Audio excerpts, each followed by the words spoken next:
underestimate human resiliency, our ability to make mistakes, wrong choices, endure hardships, and be able to snap back to a new center. I'm undefeated because I'm still here, and the many, many, many poor choices I've made and hardships and traumas I've endured, I still have come to the other side.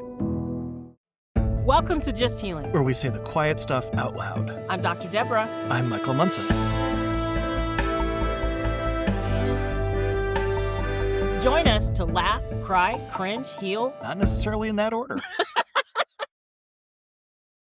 Hello and welcome to this episode of Just Healing. I am so excited about this guest because it's merging a couple of things that I am really passionate to talk about. And it is going to be a good talk because of the background is just something that's going to blow you away. So I'm going to let him introduce himself. Eric Robertson. See, I got it right. Woohoo! Why don't you introduce yourself and your background so our listeners and viewers know who you are. I'm Eric Robinson. I am 3 months retired from 24 years in the FBI, where I got to work drugs, gangs, public corruption, organized crime, crimes against children, financial crimes, and national security throughout all those years. I spent 15 years as a SWAT operator while I was in the FBI. And immediately prior to that, I left the pulpit of the Baptist Church to join the FBI. So a bit of a transition. Yeah, and you're in a transition right now, right? So why don't you tell us a little bit about that? Yeah. So a few months before I retired, I was talking to a buddy who's near the end of his career too. And he said, yeah, man, talk to my therapist. My therapist asked, how much do you identify with being an FBI agent? And he goes, yeah, quite a lot. And the therapist told him, well, that's going to be a problem.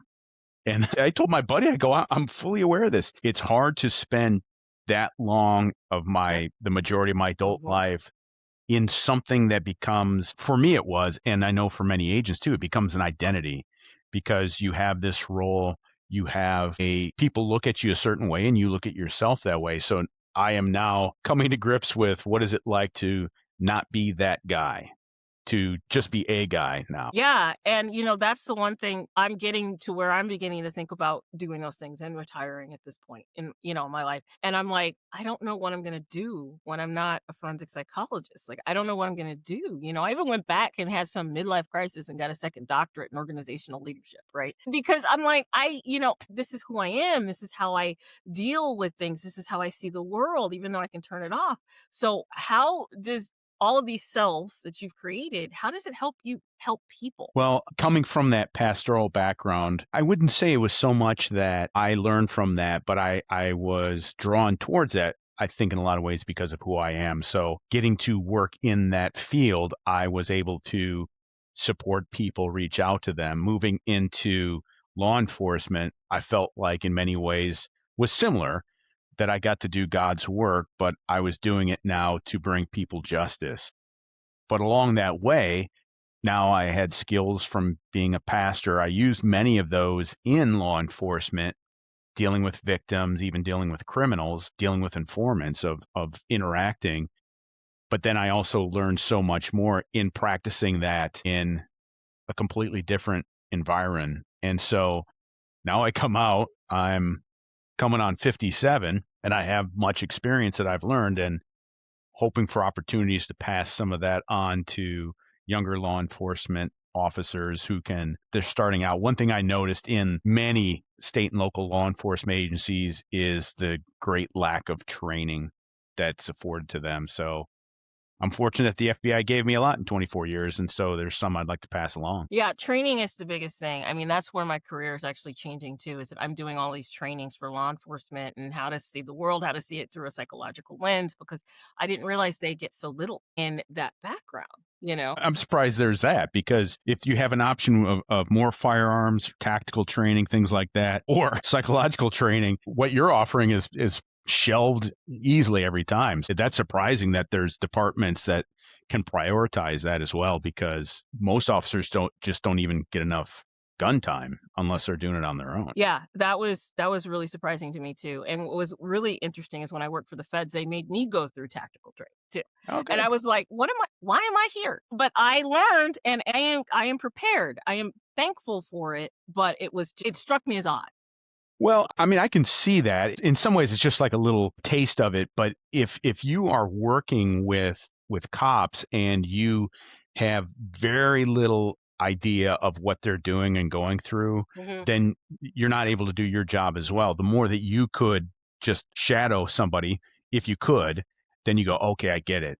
This is how these people act. This is how you respond. This makes sense. Well, yeah, I that's the one thing is now I know why I got to get out of the way. Like, and don't question those things. Do that after the fact, but not during the fact. They're thinking their mindset is somewhere so different. Don't make their job worse for them.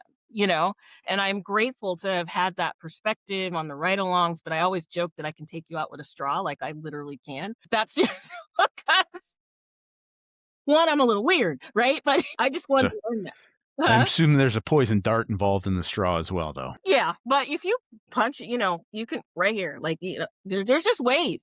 But, one of the things I've noticed is that people with religion and people who are survivors, they have a hard time with it, right? And why do you think that's so in the work that you do? Well, I think that from what I have seen, people will often go to religion for control.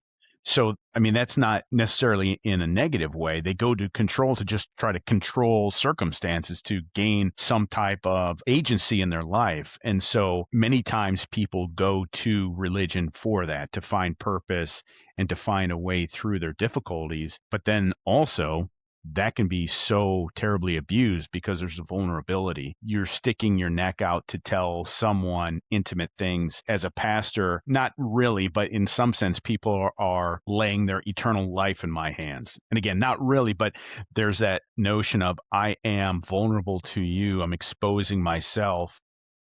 And then if someone has brought harm, especially through religion, boy, that's something difficult to overcome then now you're not going to open up your neck to them anymore.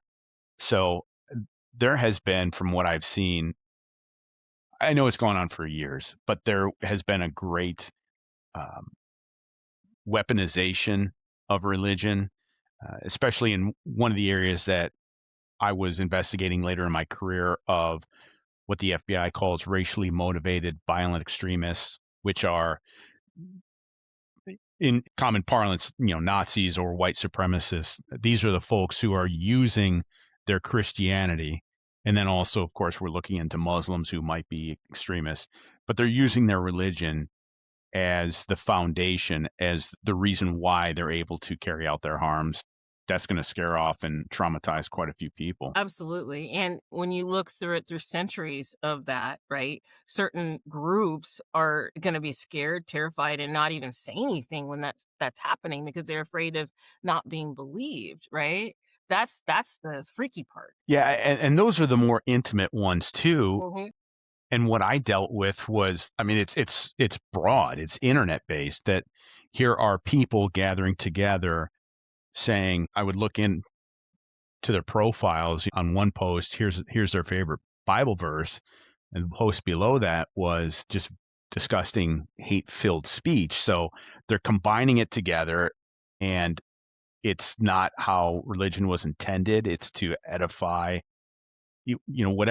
Whichever religion ends up being true, it's meant to edify and support. And these were groups of men, typically men, who were using it in a broad sense to create fear. Yeah. And do you find that sometimes people use it as a banner also to cover up some of their, I don't know, viewpoints? Right. If I can find a Bible verse, even if I'm bastardizing it, if I can use a Bible verse to validate why this attitude, this bigotry is acceptable, how can you argue with me? God said this is okay.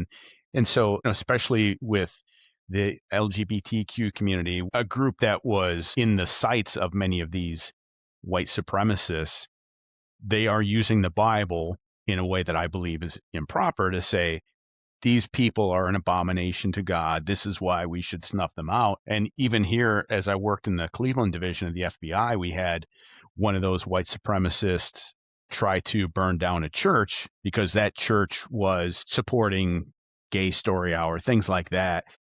He felt it was his mission by God. He was very religious. I mean, he wanted to be he considered himself to be a minister one day, but now God's work was to try to burn that church down so that he could save the children. Yeah, it blows my mind because to me it goes into like a delusion in a way. Like, how are you saving children if you're burning down a church? They're seeing you do that. You've caused a different trauma to occur by your behavior. So you're not seeing how your behavior is adding to this problem. Yeah, and I think it's going to be a hierarchy of sins. So this is just destruction of property. Yeah, maybe people will feel bad about it, but the higher salvation, the higher issue is children shouldn't be harmed by being taught that homosexuality is okay. And that came through in so many ways of like this group of people should be harmed because they're controlling these issues. They're sucking off society. The Bible says you got to work hard. And so there was that difficult justification. But ultimately, if it comes from God on high, then how I'm interpreting it is proper. Right. And people, I was raised Catholic, so I've had these conversations with many of people, and then they come into, well, those are, was it man-made and cardinal sins, and then there's the sins from God, right? And Mhm. it's like, okay, to me, sin is sin. How you treat your man is sin, right? And so we have all of these people who are incarcerated in the prison system, and then all of a sudden they find the Lord and they differentiate, like you said, on a hierarchy of what's going on. How do you sit as a law enforcement officer and listen to that? Yeah, I was always on the front end of that. You're Yeah, talking about in the middle and back end of people yeah, like yeah. now coming to terms with their issues. And one thing that I saw again coming on the front end Hmm. is many of the people that I worked with in my church, in my congregation, were not much different from the criminals I worked with. The difference comes with these people were pretty early on saying, "Hey, pastor, I've done something wrong and I need your help to turn around," or as we say, repent. The criminals were saying, "I've done something, I've done that same thing, and I'm all in. I'm going to keep down that path because it benefits me." And then maybe now, when I'm handing these people off to you, perhaps they're now forced to come to terms and say, "Okay, I should have been that person who was turning away before. Now I've got time to think about it and reflect and come to terms." Don't know if it's true repentance, don't know if it's a true following, but I think that, I mean, you could tell me better than I could tell you. People want to, they see themselves as overall good people, even if everyone's telling them they're bad and the facts say that, but people want to be considered as a good person, and maybe that helps. Like, yes, I've done wrong, but here's my fresh start.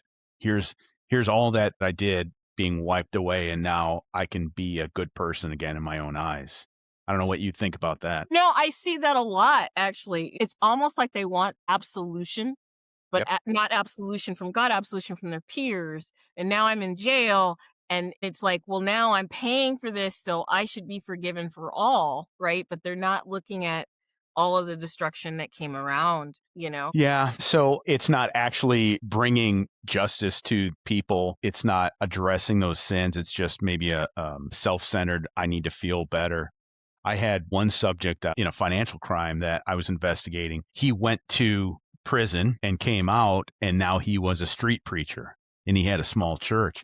And this guy, part of his testimony was he talked about how in the past I was charged by the FBI, but now, I mean, that was almost his statement of how now I'm holy because I've turned from that, except that now he was stealing from people once again. And this guy, we got a couple years on him, but also while we were waiting trial, he tortured a 13-year-old boy because the boy had committed a sin and he needed to show tough love. So, I mean, there's just that mixture of like his belief that he was a pastor now gave him the authority to carry out God's punishment here on earth too. So there's a lot of manipulation involved in that. Yeah, and it's probably a mindset that comes into it. Like there's people with antisocial personality disorder, right? And they flock to certain types of professions. certain types of people, right? Because there's a way to manipulate them and malinger on symptoms, especially in the prison system, because they want to get over. And like this guy you talked about, he's doing all these corporate crimes, right? And he got caught and he did his thing. Shouldn't do that, but he still has that inside him to go do something else and even hurt people. To be in power. That's one thing that's very unfortunate you see too, that I've been being disillusioned is actually learning. So I believe so many good pastors and good men were good people, and then you find out, nope, it's too much human nature that once I have a bit of power, that tastes really good, and now I'm going to use it in wrong ways. And so whether it's a small church or a mega church, many of these men get a sense of power, and now that evil nature just takes hold too. Yeah, it power and control is one of those things in human nature that causes a shift, it causes a change in people. Once they get that, they even start treating people differently. They didn't even treat that way because they feel like they have some hold over them, especially when money has changed hands, it really changes the mindset of how they view things. Yeah, and in my realm, in the pastoral realm, and I could see it, like even back when I was ministering, there were, here I am, a pastor of a church of 150, 200, so it's okay sized. And here's another pastor in the town who's got a church of, similar size. It's like there's nothing to be haughty about, but he took that. I mean, it could be as small as just husband, wife, and children, but he's like, oh, now I've got an army and I'm going to control them. So yeah, and especially if that authority is coming from God, it's intractable. I mean, you can't question it. You can't move it. No, because that's a internal delusion that they believe, and it's hardcore, right? So, and there are things that may be coming from God. I'm not saying that doesn't happen. I'm saying that there are people out there, though, that will say that, and they believe it to their core, but it's not quite what they're presenting. Yeah. Well, and Jesus said, you're going to see it by the fruit. So Yeah.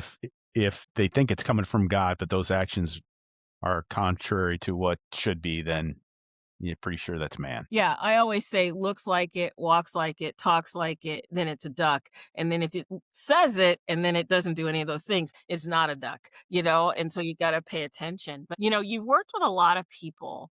Tell us about a time you worked with a survivor and how you helped them along in their journey. And I know you get the front end, but I'm sure there's some people that stand out to you. Yeah, there's a number. So when I worked crimes against children in Toledo, Ohio, our mandate at that time was rescuing teenage, in this case, they're all girls, who were sex workers. So many of them were making this choice. Now they're making this choice out of desperation because they were kicked out of their house. They're coming from abusive lifestyle. They're just on the street. And now here's one way to make money. And then along the way, a somewhat older man, mid-20s, would encounter them and say, fantastic, you're willing to do this, let me help you. And that's sex trafficking. And the difference between you and me and these pimps were, if we encounter a 16-year-old girl who's engaged in sex work, we're going to try to help her. And these guys are like, fantastic, let's go. So there was one gal we worked with. I mean, and I was introduced into this violation by a friend who had been working it for a few years, and the girls were just tough nuts to crack. I mean, they hated us because we're law enforcement, and law enforcement were keeping them from earning money, and it was difficult to convince them that we're actually out to assist because there had never been in their lives an adult who did well for them. Parents were absent or harmful. Even the social workers did not have value to them. So this was us trying to break through. And there was one young gal that my colleague Laura introduced me to as I was getting new into this. And I was just amazed at how oppositional she was, because Laura's just a sweet, sweet woman and was there talking kindly to her while we're just getting this flack. But eventually along the way, we ended up working a case where we could find where her pimp had been taking her now Wow. out of state and tricking for her, got her back. And the end result then is I'm getting slapped and spit on by her because I was taking away her soulmate. I Yeah. mean, this is Yeah. of all the Roommate. adults who have been useless to her, this is the one that she loved her. because these men knew how to manipulate so very well and take advantage. I mean, this young girl's story is one of many that we went through, but eventually, now separated from that influence, it was like a stray dog that had been beaten, where you try to pet it or feed it and it flinches away. Slowly, they would come around when they'd see, okay, here's us helping. Here's some a guardian ad litem who can speak for them in court and help them out. And now we've got our victim witness coordinator who's fantastic assisting. And now they're starting to see what their lives could be. Yeah. And through all of this, did your faith hinder you or did it help you? I think it helped me. And again, aside from all the smack talk we've been talking to how religion can be abusive, for me, I'm not using this to harm. I'm not using to proselytize. I was using my belief that these girls needed help and they needed to be treated with humanity and compassion. So, for me, I've always felt like I've had an authentic faith. And so it did help me to want to connect.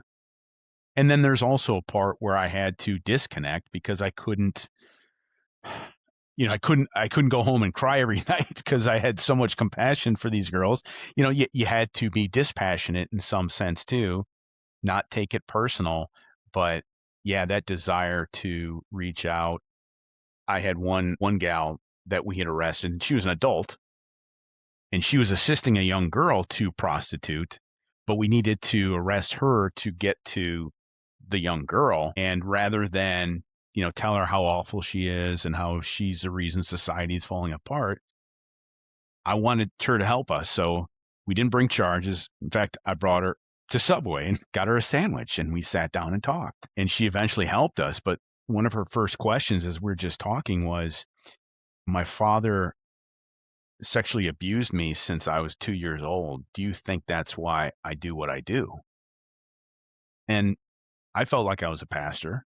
I felt like that was me helping her in a small way to deal with what she's going through and to show her there can be compassion from the police out there. Yeah. And it's interesting because those hats are still in you, right? When you're helping people. And I always tell people, sometimes I have to tell myself, it's almost like a disassociation. I'm in the car having tea and Dr. Deborah's here doing her job, right? And that's how I deal with it. But it's funny because before I do anything, like even before this podcast, I pray, right? Before I go and do an evaluation, I pray. And most people don't know that. And I pray that God guides me and the Holy Spirit goes with me. But I always say to myself, but whatever someone else's religion is, let that touch them. I think about it that way. I don't impose myself, but Yeah. it's my way of calming down, but it's also my way of staying compassionate in a world that you see a lot of evil, you see a lot of violence, and it keeps me very, very grounded to show I just want to be a vessel of light. I always say, let me be that vessel of light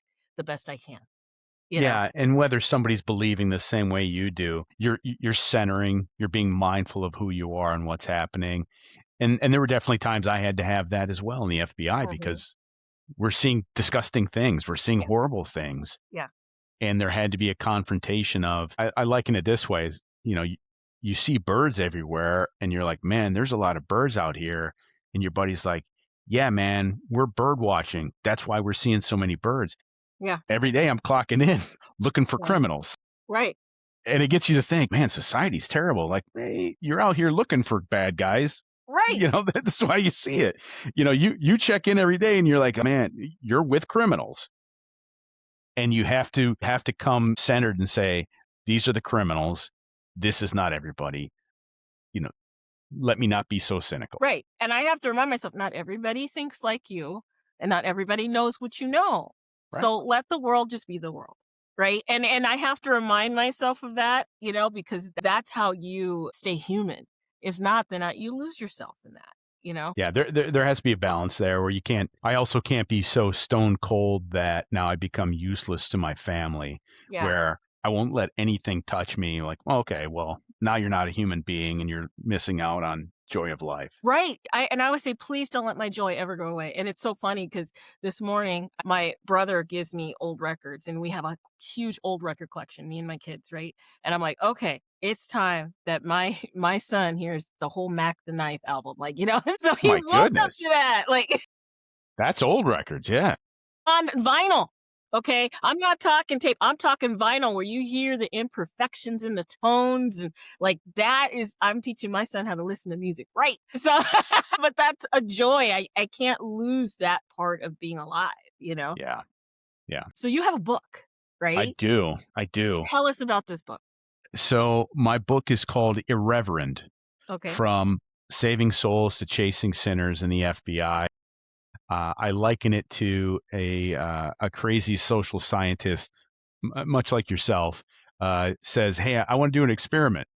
Let's take this guy who's a Baptist pastor and let's stick him in the FBI for 24 years. And oh yeah, he's never handled a gun."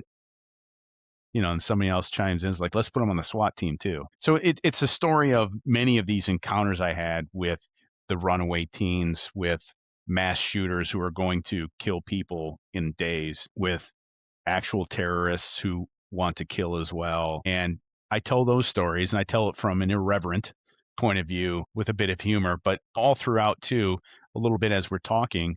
After each chapter, I add an after action review, which is something that military and law enforcement do to say, how do we screw that up? What do we need to do better? What do we need to sustain from this? And so everything I'm going through comes to like, okay, what were the lessons I learned from this? And what were the practices that I got to keep doing that? That was good. That sounds amazing. Like I can't wait to read it. And maybe we'll have you back on to talk about the whole book and the chapters, which will be great. Absolutely. So we're almost, oh my gosh, we are way almost out of time. That went by so fast. So what do you want to leave the audience with? Well, so I left the ministry because in some ways I was afraid to move along. I was suffering from stress related headaches every single day, but I was afraid to leave what I thought was my purpose. And then having gone through just more and more issues in life and with age, I've come to a point where I recognize that what I was suffering from then, and what I think many people don't understand, is we underestimate human resiliency, our ability to make mistakes, wrong choices, endure hardships, and be able to snap back to a new center. And we overestimate what harm will come if we choose wrongly. So having been through a lot now through many more years, I realize looking back that I'm undefeated because I'm still here. And the many, many, many poor choices I've made and hardships and traumas I've endured, I still have come to the other side. So people need to trust in themselves that even if they are choosing wrongly, they'll snap back. People are going to be resilient. That's powerful. How do people get in touch with you? I'm not going to give you my cell phone number. No. But a less traditional method of getting in touch with me is they can look me up on Instagram, where I am _Eric_Robinson, on LinkedIn with my name, and you probably put FBI in there and you'll find me. Or you can go to my website to follow along and see progress on the book, and that is at preachertobreacher.com. Wonderful. Well, I can't wait for it to come out, and we will definitely be in touch. And I want to thank you so much for coming on this episode of Just Healing, because we just got lost in time. It was such a great conversation. I'm glad. I know we will see you again. And Very thank good. you, everybody, for listening and watching this episode of Just Healing. If you'd like to learn more, get involved, or find community, visit menhealing.org.